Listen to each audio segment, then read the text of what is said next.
आपको मालूम है विद का मतलब होता है के साथ, along का मतलब होता है के साथ या साथ साथ, और along with का मतलब भी के साथ या साथ साथ होता है। तीनों में फर्क क्या है? फर्क बताता हूं मैं आपको। विद का यूज किया जाता है जब हम किसी कंपनी के साथ, किसी इंस्ट्रूमेंट या किसी टूल के साथ कोई काम करते हैं। जैसे example, I went to the market with my mother, यानी कि मैं मार्केट अपनी मम्मी के साथ गया। जैसे ही wrote a pen with a blue pen, यानी कि उसने लेटर लिखा किससे? ब्लू पेन से, यानी कि कौन सा टूल यूज किया है उसने? ब्लू पेन यूज किया, तो वहां पे विद को यूज करेंगे।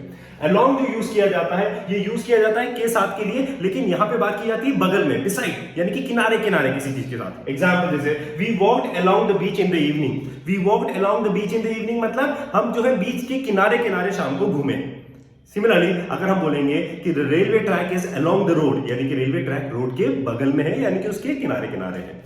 Next is along with means के साथ साथ। अब यहाँ पे दो चीज एक साथ होती है, जैसे come for an interview along with your resume, यानी कि इंटरव्यू के लिए अपने रिज्यूमे के साथ आना, तो आप तो आओगे इसी रिज्यूमे के साथ आना। जैसे she is learning English along with job, वो इंग्लिश सीख रही है जॉब के साथ, तो जॉब तो कर ही रही है लेकिन उसके साथ वो इंग्लिश भी सीख रही है।